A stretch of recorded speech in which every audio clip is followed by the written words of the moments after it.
बिस्मिल्लाहिर्रहमानिर्रहीम। इय्याका नअबुदु व इय्याका नस्तईन। मैं आज अपनी मुल्क की वकला बरादरी का इस शानदार जो आपने मेरा इस्तकबाल किया, मैं आपका दिल से शुक्रिया अदा करता हूं। बहुत बहुत शुक्रिया। मेंबर पंजाब बार, आप सबका सीनियर वकला और नौजवान वकला और जो मेरी बहनें यहाँ आई हुई हैं, मैं सबको आज इस इस्तकबाल का फिर से मैं आपका शुक्रिया अदा करता हूं। अब मैं दो चीजें कहना चाहता हूं और मैं आपकी तवज्जो इसलिए चाहता हूं क्योंकि आपके ऊपर बड़ी जिम्मेदारी है। सबसे पहले, जिधर पाकिस्तान ये जब से इंपोर्टेड हुकूमत आई है, जिधर ये पाकिस्तान को लेके जा रहे हैं, जिस दलदल में हमारा मुल्क जा रहा है, आज IMF और वर्ल्ड बैंक वो कह रहे हैं कि पाकिस्तान श्रीलंका टाइप सिचुएशन में जा रहा है कि एक तरफ माइशत सुकड़ती जा रही है, बेरोजगारी बढ़ती जा रही है और दूसरी तरफ महंगाई आसमानों पे जा रही है। 50 साल तारीख में सबसे ज्यादा आज पाकिस्तान के अंदर महंगाई है। तो इन हालात के अंदर मुल्क एक बड़ी, जो कहते हैं, सोशल अनरेस्ट की तरफ जा रहा है। तो इसलिए मैं आज आपके पास जो बात करना चाहता हूं, नंबर 1, कि जब भी अब पाकिस्तान हमें इंशाअल्लाह इस दलदल से निकालेंगे तो सबसे ज्यादा जरूरत है इस मुल्क को वकला, लीगल कम्युनिटी, आप प्लीज सुन लें, रूल ऑफ लॉ की है। कानून की बालादस्ती की जरूरत है इस कौम को। जब तक इस मुल्क में इंसाफ का निजाम ठीक नहीं होता, माइशत नहीं ठीक होगी। मैं आपको बताऊं, सारी दुनिया मैंने देखी है। 20 साल ओवरसीज पाकिस्तानी क्रिकेट की वजह से रहा हूं। आधा साल बाहर क्रिकेट खेलता था, आधा साल पाकिस्तान में या दुनिया में। तो मैंने दुनिया देखी है। एक फर्क है, अमीर और गरीब मुल्कों के अंदर एक फर्क है। अमीर मुल्कों के अंदर रूल ऑफ लॉ है, इंसाफ है, और वो मुल्क जिधर गुर्बत है उधर जंगल का कानून है, उधर इंसाफ नहीं है। मुझे बताएं, कभी भी आपको मौका हो मगरबी ममालिक में जाने का, मैंने कभी नामालूम फोन कॉल से धमकियां किसी को नहीं देते देखा। मैंने कब्जा ग्रुप नहीं देखे। जमीनों के ऊपर किसी की जरूरत नहीं कब्जा करने की। मैंने आम आदमी को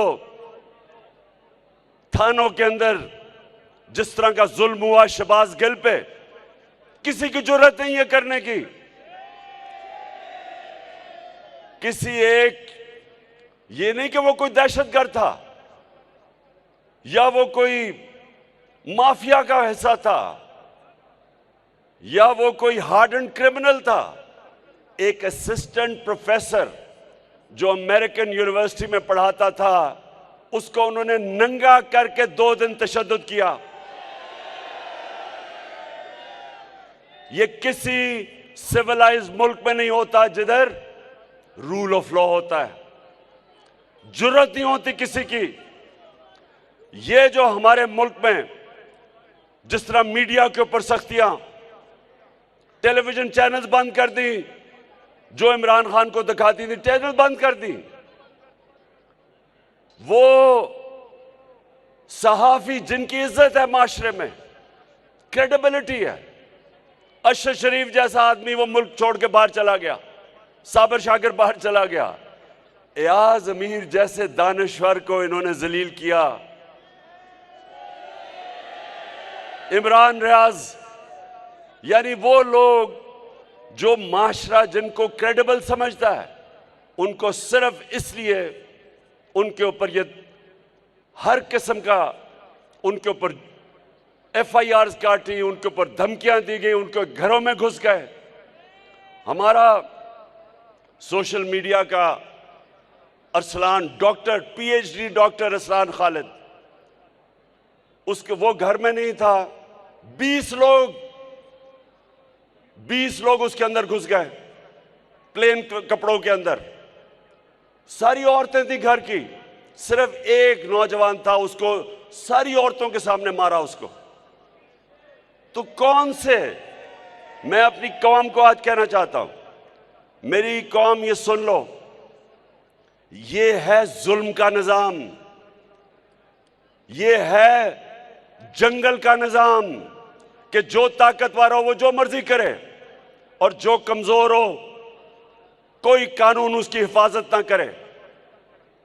वो लॉ एनफोर्समेंट एजेंसीज जिनका काम है कि रूल ऑफ लॉ इंप्लीमेंट करना, वही कानून तोड़ती हैं, वही लोगों के ऊपर जुल्म करती हैं।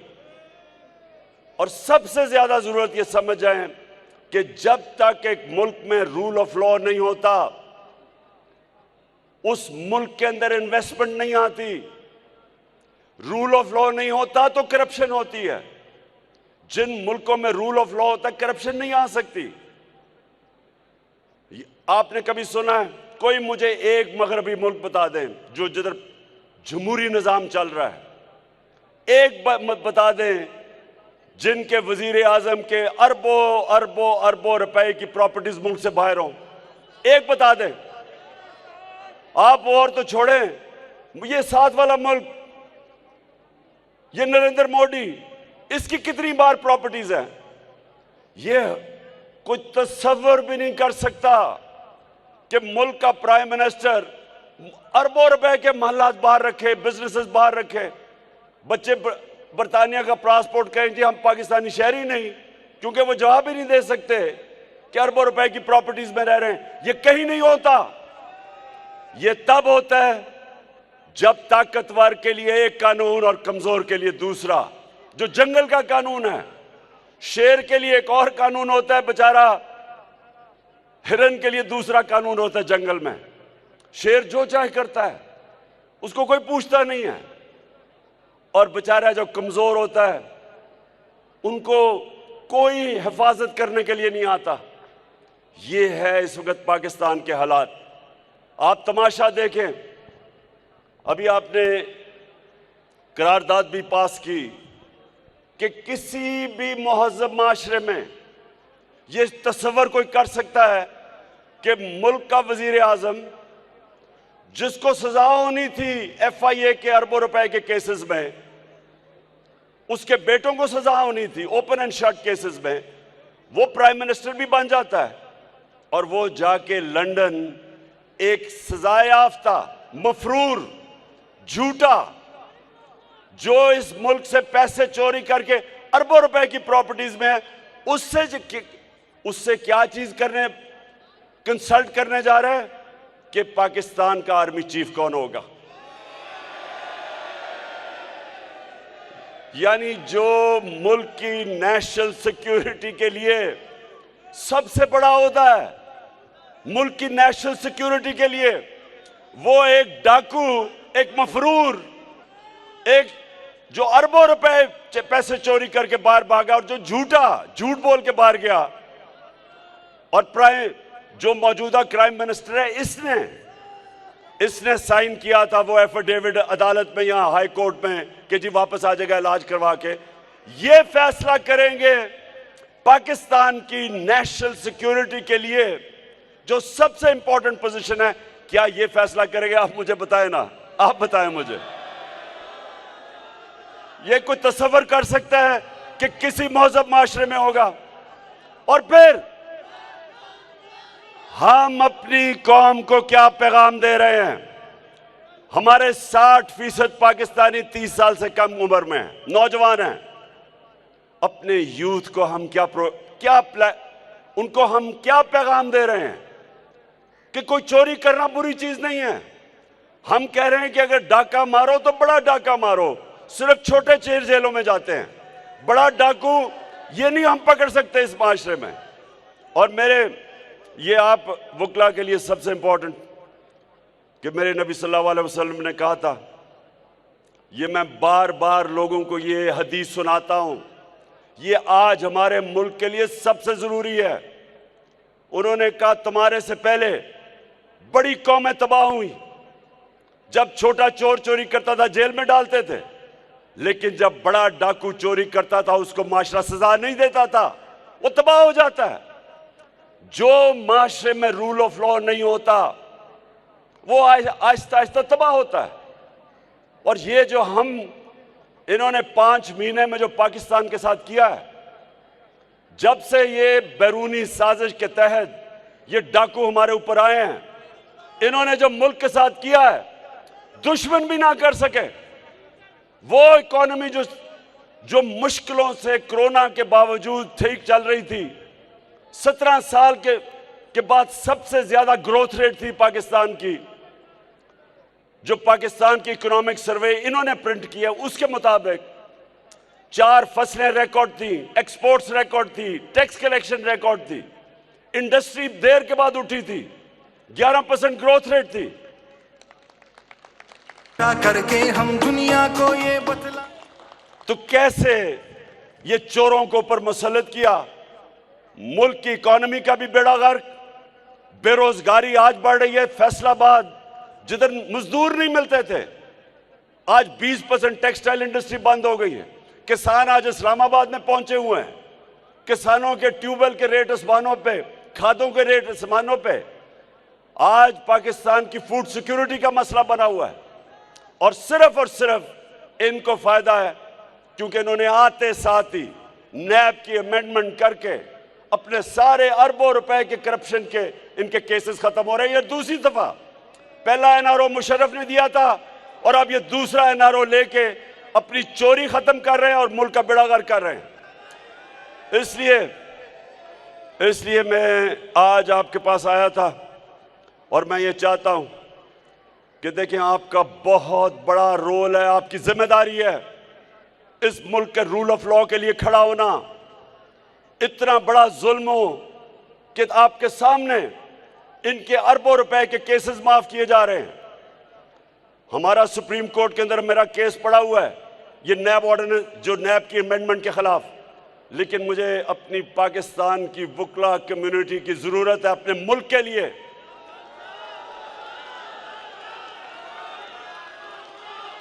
अपने मुल्क को हकीकी तौर पे आजाद करने के लिए, रूल ऑफ लॉ के लिए। रूल ऑफ लॉ, इंसाफ, जब हजरत अली रज़ी अल्लाह ताला ने कहा था कुफर का निजाम चल जाएगा, लेकिन ना इंसाफी और जुल्म का निजाम कभी नहीं चलता इस मुल्क में। मुझे लोग कहते हैं जी कैसे आप पाकिस्तान को इस दलदल से निकालेंगे। मैं आपको गारंटी करता हूं कि जो बैरून मुल्क पाकिस्तानी है, 1 करोड़ पाकिस्तानी बाहर है, एक दफा यहां हम अपना कानून ठीक कर दें, हम रूल ऑफ लॉ इंपोज कर दें, कॉन्ट्रैक्ट एनफोर्समेंट कर दें, मैं आपको कहता हूं कि सिर्फ 5 लाख ही बैरून मुल्क पाकिस्तानी इन्वेस्टमेंट कर दें, आपको IMF की जरूरत नहीं पड़ेगी, आपको किसी से भीख मांगने की जरूरत नहीं पड़ेगी। आपका वो जो अभी शहबाज शरीफ जिधर जाता है हाथ आगे फैला देता है, वो है तुम्हारे पास? जिधर जाता है पैसे मांगता है और कोई पैसे देने के लिए तैयार नहीं है। आपने वो देखा था, मेरे वकला, आपने वो देखा था कि वो जो सेक्रेटरी जनरल यूनाइटेड नेशंस का आया है एंटोनियो गुटरेस, उसका बाजू ही पकड़ लिया इसने। कहता कि अगर आप हमें पैसे देंगे तो मैं और मेरे मिनिस्टर आपको वादा करते हम चोरी नहीं करेंगे। कभी सुना ये? कभी मुल्क का प्राइम मिनिस्टर ऐसी बात करता है?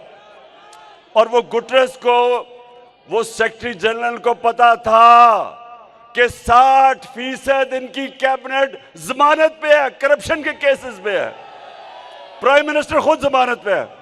तो मेरे वकला, आपने आज वादा करना है, मैं जो अब इस तारीख में निकल गया हूं, मेरी हफ्ते से ये तारीख शुरू हो जाएगी।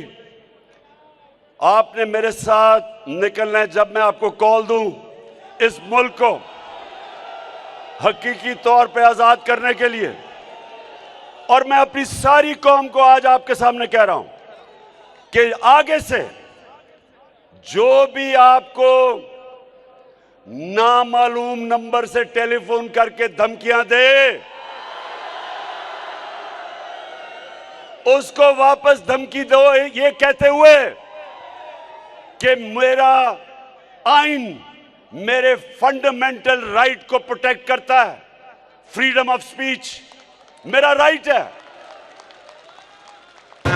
मैं यूएई के होके अभी मैं तुर्की होके आया हूं और मैंने उन भाइयों को कहा कि आप हमारे बड़े अजीम भाई हैं, हमेशा आपने हमारी मदद की। और मैंने यही कहा जब मैं आया हूं तो आप समझेंगे शायद ये मांगने आया। क्या मैं बोला तूने? आया हूं तो आप समझेंगे शायद ये मांगने आया। मैं मांगने नहीं आया लेकिन मजबूरी है। बस बस बस बस बस बस मैं ये कह रहा हूं कि देखिए, वो मैंने एक चीज कहता हूं अपनी पाकिस्तानी कौम के लिए कि एक फौज, एक शेरों की फौज जिसका सरदार गीदड़ हो, शेरों की फौज जिसका सरदार गीदड़ हो, वो हार जाएगी। 100 गीदड़ों की फौज जिसका सरदार शेर हो। हमारा मुल्क बदकिस्मती से चोरों के हाथ में फंसा हुआ है। हमने इसकी पूरी तहरीक चलानी है। इलेक्शन से ये भाग रहे हैं। इनको पता है कि इलेक्शन अब ये नहीं जीत सकते। इनको पता है पाकिस्तानी कौम किधर खड़ी है। इसलिए ये सारे मिलके कोशिश कर रहे हैं कि किसी तरह कुर्सी को पकड़ ले और मुल्क बेशक नीचे जाए, क्योंकि 33% रुपया गिरा है, 33% डॉलर बढ़ा है, 33% इनके आने में इस मुल्क की दौलत कम हुई है।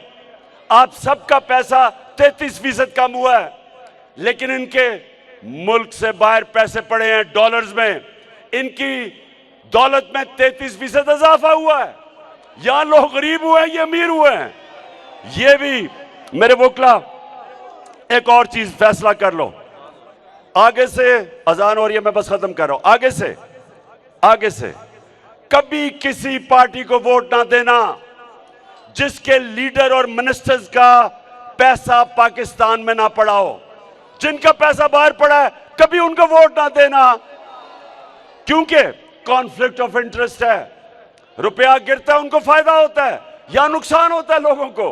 अब जो रुपया गिर रहा है, कौम में महंगाई आ रही है, कौम की दौलत में कमी हो रही है, लेकिन लंदन में वो बैठ के और ये जरदारी और ये नवाज शरीफ, इनकी दौलत में इजाफा हो रहा है। इसलिए आप सब तैयार हो जाओ, मैं कॉल दूंगा और इंशाल्लाह हकीकी तौर पे अपने मुल्क को आजाद करेंगे। पाकिस्तान जिंदाबाद।